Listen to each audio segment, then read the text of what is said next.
Les démons non chassés par les disciples de Jésus. Si vous avez cliqué sur cette vidéo,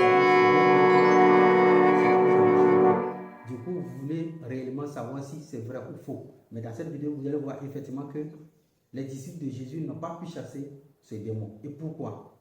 Mais si on dit les disciples de Jésus, on parle d'un Jésus. Qui est Jésus selon les chrétiens? C'est un Dieu. Ou bien c'est le Dieu créateur. Ok.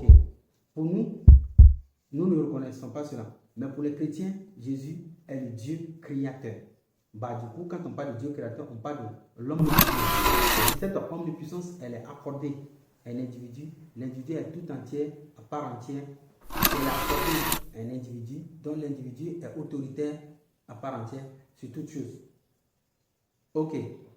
Qui est Jésus selon la Bible? Parlant de cette autorité à part entière, nous allons lire dans Matthieu 28 au verset 18. Jésus s'étant apporté leur parlant ainsi: tout pouvoir m'a été donné dans le ciel et sur la terre. Déjà, par ce verset, les chrétiens disent que Jésus a tout le pouvoir. Il est omnipuissant. Je me pose la question si réellement, dans la religion, on réfléchit encore. Il est dit, tout pouvoir m'a été donné. Donné par qui? Les chrétiens ne se posent pas cette question. Ils s'orientent tout simplement sur l'omnipuissance de Jésus. Mais dans cette vidéo, c'est cette omnipuissance que nous allons juger, la mettre sur la table, voir si réellement elle vaut la peine. Si nous remettons encore dans Luc 9 au verset 1, Jésus ayant rassemblé les 12, leur donnant force et pouvoir sur tous les démons avec la puissance de guérir les maladies. Luc 9 au verset 1. Jésus ayant assemblé les 12, leur donnant force et pouvoir sur tous les démons, sur tous les démons. Donc Jésus a rassemblé ses disciples, il leur donne la force et le pouvoir sur tous les démons. On continue. Toujours dans Luc 10 au verset 17. Luc dit, les 70 revinrent avec joie, disant, Seigneur, les démons même nous sont soumis en ton nom.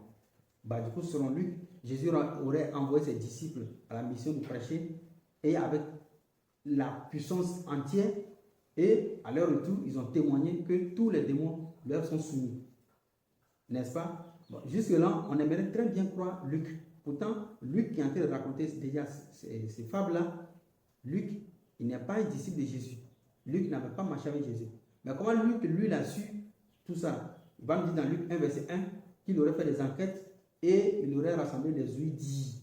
Mais ce sont ces huidies-là, c'est sur ces huidies-là que se base maintenant Luc pour nous faire entendre les propos de bouche à l'oreille de Jésus à ses disciples, d'où, dans cette vidéo, l'omnipuissance de Jésus qu'on reconnaît même les disciples. On continue. Personne est là pour jauger la toute-puissance de ce Jésus et cette puissance qu'il a léguée à ses disciples et pour voir réellement si les démons leur ont été soumis. Prenons Matthieu 17 au verset 15.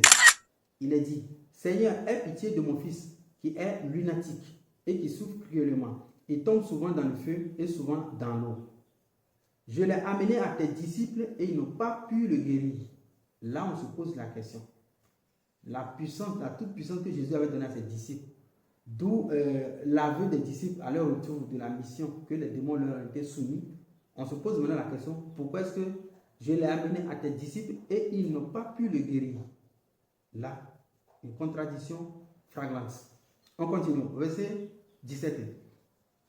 Jésus va dire quoi? Race incrédule et perverse, répondit Jésus. Jésus traite ses disciples d'incrédules et de pervers. Jésus traite ses disciples d'incrédules et de pervers. Jusqu'à quand serai-je avec vous? Jusqu'à quand vous supporterai-je? Amenez-le moi ici. Ça, c'est le gourou parle, le Dieu puissant, il parle. Jésus parla sévèrement aux démons qui sortirent de lui et l'enfant fut guéri à l'heure même. Du coup, Jésus a guéri l'enfant à l'heure même. Verset 19. Alors, les disciples s'approchaient de Jésus et lui dirent en particulier, pourquoi n'avons-nous pas pu chasser ce démon? Ces disciples posent cette question à Jésus. Au verset 20, c'est à cause de votre incrédulité. Mais depuis quand est-ce que les disciples sont incrédules? S'ils sont incrédules, ils ne seront pas ses disciples. Ils ne seront pas avec lui matin, midi, soir. Là, on pose la question. Vous voyez un peu? Voilà. Leur dit Jésus, je vous le dis en vérité, si vous avez de la foi comme un grain de sénévé, vous direz à cette montagne, transporte-toi d'ici là, et elle se transporterait, rien ne vous serait impossible. Au verset 21, mais cette sorte de démon ne sort que par la prière et par le jeûne. Mais cette sorte de démon ne sort que par la prière et par le jeûne. C'est-à-dire, Jésus, il traite ses disciples d'incrédules et de pervers. Il les traite encore des gens qui n'ont pas la foi. De deux, il les traite des gens qui ne prient pas, qui ne jeûnent pas. Mais au final, ces mecs-là, ils avaient quoi de qualité quand ils le suivaient? Ils étaient quoi pour lui? Les gens qui sont pervers, qui sont incrédules, qui n'ont pas la foi, qui ne prient pas, qui ne jeûnent pas. Avec ces 5 défauts-là, on se pose maintenant la question. Qui était-il derrière lui? Et puis ce sont ces mecs-là qui nous ont transmis les propos de Jésus. Non, c'est impossible. Et un Jésus qui dit tout pour m'être donné. Et un Jésus qui donnait le pouvoir à ses disciples sur tous les démons. Il revient leur dire que ces gens, il y a un démon qu'on ne peut pas chasser avec le pouvoir de Jésus. Et ce démon, il faut que tu pries, il faut que tu jeûnes. Ça y est, la puissance de Jésus là. Ce démon-là, comme on le dit encore, il va ça ne le moyen pas. Ça ne peut pas chasser ce démon. C'est là, le pouvoir de ce Jésus-là, il est limité. Raison pour laquelle nous, musulmans, disons que ce Jésus-là, il n'est pas le Dieu créateur.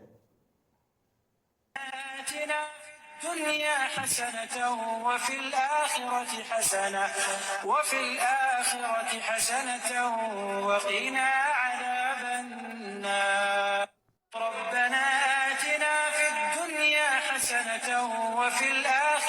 حسنة وفي الآخرة حسنة وقنا عذاب النار